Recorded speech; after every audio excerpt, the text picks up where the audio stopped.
ایک اہم ترین بات ہے نبی پاک صلی اللہ علیہ وسلم کی عظمت و شان کا اظہار کرتے ہوئے حضور شیخ الاسلام بانی جامع نظامیہ نے خاص طور پر جو بات ارشاد فرمائی وہ عبارت میں آپ کو ابھی پڑھ کے سناؤں گا۔ اس سے پہلے ابتدائی طور پر یہ سمجھ لیجئے، حضرت شیخ الاسلام بانی جامع رحمۃ اللہ علیہ نبی پاک صلی اللہ علیہ وسلم کی شان و عظمت، رسالت و نبوت کی بلندی اور آپ کی نورانیت کا حال، آپ کی افضلیت وغیرہ ایسے کئی ایک امور اور دربار الہی میں پیارے آقا صلی اللہ علیہ وسلم کا مقام و مرتبہ، ان سب چیزوں پر آپ نے بہت ساری تفصیلی گفتگو فرمائی ہے اور اپنی کتابوں میں یہ بحثیں تصنیف فرمائی ہے قرآن مجید احادیث شریفہ کے حوالے سے۔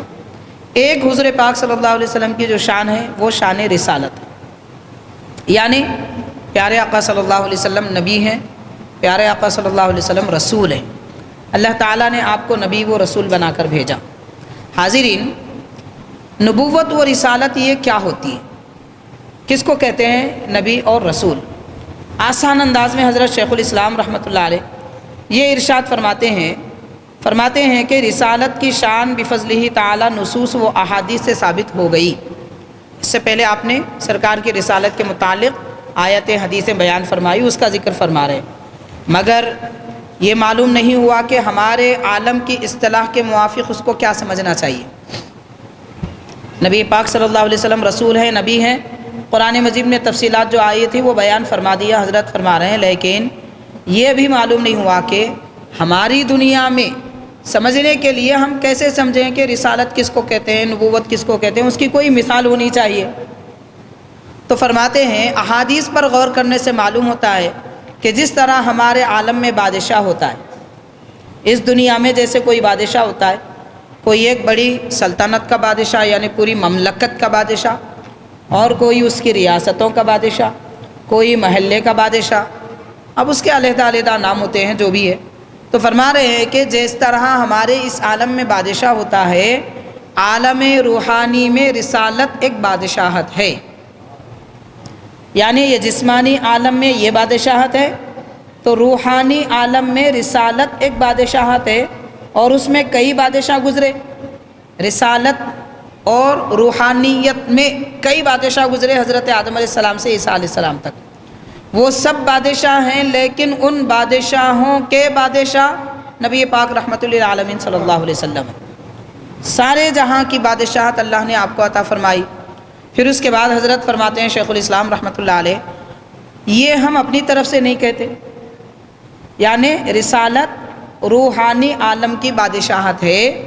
حضور حضرت شیخ الاسلام فرما رہے ہیں یہ ہم اپنی طرف سے نہیں کہتے، بلکہ حدیث شریف سے ہمیں اس کا ثبوت ملتا ہے کہ رسالت روحانی بادشاہت ہے۔ اس کا ثبوت حدیث شریف سے ملتا ہے، وہ یہ ہے کہ کنز العمال کی کتاب الفضائل میں حضرت ابو سعید خدری رضی اللہ عنہ سے روایت ہے، فرمایا نبی کریم صلی اللہ علیہ وسلم نے کہ ہر نبی کے لیے 2 وزیر آسمانوں میں ہوتے ہیں اور 2 وزیر زمین والوں میں ہوتے ہیں۔ حضور پاک صلی اللہ علیہ وسلم نے فرمایا ہر نبی کے 2 وزیر آسمانوں میں ہوتے ہیں، ہر نبی کے 2 وزیر زمین میں ہوتے ہیں، اور سرکار فرما رہے ہیں کہ میرے آسمانی وزیر جبرائیل و میکائیل ہیں اور میرے زمین کے وزیر ابو بکر و عمر ہیں رضی اللہ تعالی عنہم۔ تو حاضرین، حضور پاک صلی اللہ علیہ وسلم یہ فرما رہے ہیں، قربان جائیے ہمارے آقا صلی اللہ علیہ وسلم کی تواضع پر اور آپ کی اس شان پر کہ بادشاہ 2 عالم ہیں، مگر یہ نہیں فرما رہے ہیں کہ میں آسمانوں کا بادشاہ ہوں، میں زمین کا بادشاہ ہوں، بلکہ حضور یہ فرما رہے ہیں آسمانوں میں بھی میرے وزیر ہیں، زمین میں بھی میرے وزیر ہیں، یعنی حضور کونین کے شاہ ہو کر بھی اپنے کو خود شاہ نہیں فرماتے۔ یہ تواضع کی شان ہے ہمارے آقا صلی اللہ علیہ وسلم کی۔ آج ہم گھر کے مالک ہوتے ہیں تو پورے جہاں میں ڈھنڈورا پیٹتے ہیں کہ ہم گھر کے مالک ہیں۔ نبی پاک صلی اللہ علیہ وسلم آسمانی مخلوق کے بھی بادشاہ ہیں، زمینی مخلوق کے بھی بادشاہ ہیں۔ دنیا میں بے شمار بادشاہ آئے، لیکن کوئی ریاست کا، کوئی مملکت کا، کوئی چھوٹی دنیا کا، کوئی بڑی زمین کا، سارے جہاں کا ایک بادشاہ یا ساری زمین کا ایک بادشاہ آج تک کوئی نہیں گزرا۔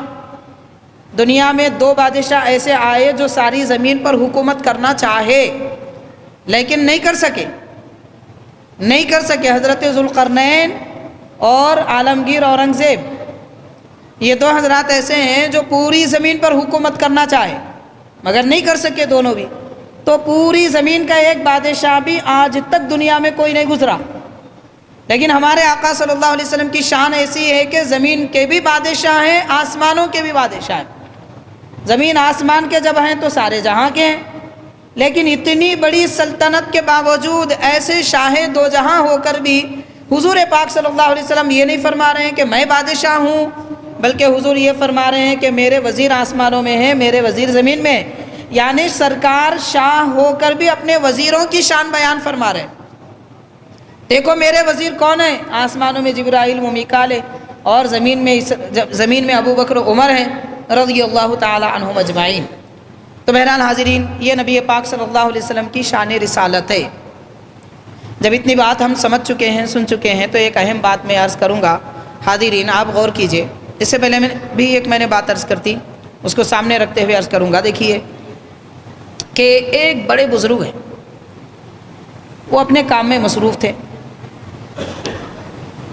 تو حاضرین زمانے میں اس وقت قحط چھایا ہوا تھا، ہر طرف قحط چھایا ہوا ہے، لوگ پریشان ہیں، کھانے کو دانہ نہیں ہے، پینے کو پانی نہیں ہے. ایسے عالم میں ایک غلام کو دیکھا گیا کہ وہ بڑی بے فکری کے ساتھ دندناتا پھر رہا ہے،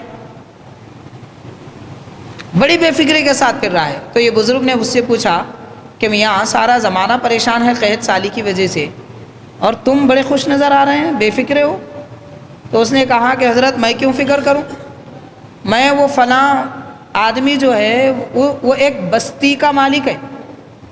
لوگ ایک گھر کے، دو گھر کے، ایک زمین کے 10 ایکڑ کے مالک ہوتے ہیں. ان ساری بستی کا مالک ہے وہ شخص، تو اتنا بڑا مالک ہے، میں اس کا غلام ہوں. تو مجھے کیا فکر، کس بات کی فکر؟ اس کے پاس زمین ہے، غلہ ہے، پانی ہے، نہریں ہیں، بولی ہے، سب ہے، مجھے کس بات کی فکر؟ تو بزرگ فرماتے ہیں تیرا مالک ایک بستی کا مالک ہے اور میرا مالک 2 جہانوں کا مالک ہے، تو پھر میں کس بات کی فکر کروں؟ مجھے کیا کرنا ہے؟ میرے رب کے خزانوں میں کوئی کمی نہیں ہے، تو قحط آئے چلا جائے، ہمیں کیا فکر کرنے کا ہے؟ کھلاتا میرا رب ہے، پلاتا میرا رب ہے. تو حاضرین جیسے ایک غلام کو اپنے آقا پہ اتنا یقین ہے، قحط کے دور میں بھی پریشان نہیں ہے، تو پھر مسلمان اس وقت کیوں پریشان ہے؟ کیا مسلمانوں کو یقین نہیں ہے کہ ہمارے آقا رحمت للعالمین صلی اللہ علیہ وسلم 2 جہاں کے مالک ہیں؟ کیا مسلمانوں کو اس بات کا یقین نہیں ہے کہ حضور عالم علوی، عالم سفلی کے بادشاہ ہیں، یعنی زمین و آسمان کے مالک ہیں؟ ایسے سلطان، 2 جہاں کے سلطان، اس نبی کے ہم امتی ہو کر ایک وقت کے کھانے کی فکر مند، ایک دن کی روزی نہ ملے تو فکر مند، 2 دن بیمار ہو گئے تو پریشان، ڈاکٹر کہے کہ اس بیماری کا علاج ہی نہیں ہے تو خود مر جا رہے ہیں. یہ کس بات کی فکر ہے؟ کیا علاج ڈاکٹر کرتا ہے، شفا ڈاکٹر دیتا ہے؟ کیا دوا سے شفا ملتی ہے؟ شفا تو اللہ دیتا ہے، اللہ تعالیٰ اپنے نبی کے واسطے سے عطا فرماتا ہے. نعمتیں، رزق کے خزانے، 2 جہاں کی نعمتیں حضور پاک صلی اللہ علیہ وسلم کے تصدق میں امت کو ملتی ہے، اور ہم دعوے دار ہیں کہ حضور پر ایمان رکھتے ہیں، اللہ کے نبی پہ یقین رکھتے ہیں، اللہ کے نبی سے محبت کرتے ہیں. یہ سارے دعووں کے ساتھ میں پھر فکر مند. اس کا مطلب یہ ہوا کہ یا تو ہمارے پاس یقین نہیں ہے، یا پھر ہم حضور کو 2 جہاں کا مالک نہیں مانتے. اگر مانتے ہیں تو پھر یقین نہیں ہے. تو حاضرین کرام، نہیں مانتے تو بھی غلط ہے، یقین نہیں ہے تو بھی غلط ہے. یہ دونوں کیفیتیں ایک مومن کو پیدا کرنا چاہیے. سرکار دو عالم صلی اللہ علیہ وسلم جب اس عالم میں تشریف لائے، سارے جہانوں کو رحمت ملی. پھر ہم بھی اسی عالم میں ہیں جس عالم میں پیارے آقا صلی اللہ علیہ وسلم جلوہ افروز ہیں. آپ غور کیجئے، پیارے آقا صلی اللہ علیہ وسلم زمین پر تشریف لائے، لیکن حضور پاک صلی اللہ علیہ وسلم کی رحمت کا حصہ، رحمت کی نعمت آسمان کے فرشتوں کو بھی مل رہی ہے. سرکار زمین پر ہیں، ہم بھی الحمدللہ زمین پر ہیں، اور الحمدللہ حضور کے امتی ہیں. مزید رب کا شکر ہے، رب کا احسان ہے کہ حضور کے زمانے میں ہے، یعنی نبی پاک صلی اللہ علیہ وسلم کی رسالت ہمیشہ کے لیے. حضور تشریف لانے سے پہلے بھی ہے، لیکن سرکار ظاہر جسم پاک کے ساتھ جب سے تشریف لائے، ہمیشہ تک کے لیے سرکار کا زمانہ ہے. تو ہم عہد نبوی میں، زمانہ نبوی میں نبی پاک صلی اللہ علیہ وسلم اپنے جسم مبارک کے ساتھ زمین کے اوپر جلوہ افروز رہے، وہ زمانہ سب سے بہترین زمانہ ہے. اس کے بعد حضور اس دنیا سے تشریف لے گئے، آج تک اور قیامت تک اس کے بعد کا زمانہ بھی حضور کا ہی زمانہ ہے. تو ہم سرکار کے زمانے میں، سرکار کے نعمتوں میں رہتے ہیں، رہ کر بھی اگر پریشان ہیں اور دنیا کی فکر مند ہیں تو یہ ہمارے لیے بڑے افسوس کی بات ہے. تو حاضرین کرام، اللہ تبارک و تعالیٰ نے پیارے آقا صلی اللہ علیہ وسلم کو زمین و آسمان کی ملکیت، سلطنت، بادشاہت، شہنشاہیت عطا فرمائی ہے. اللہ تعالیٰ کے اس احسان پر ہمیں شکر منانا چاہیے. تو یہ پیارے آقا صلی اللہ علیہ وسلم کی عظمت و شان کیا ہے، رسالت کس کو کہتے ہیں، رسالت کا معنی کیا ہے؟ دراصل روحانی عالم میں، روحانی دنیا کی سلطنت کا نام رسالت ہے. حضرت بانی جامع نظامیہ شیخ الاسلام امام انوار اللہ فاروقی رحمۃ اللہ علیہ نے یہ ارشاد فرمایا ہے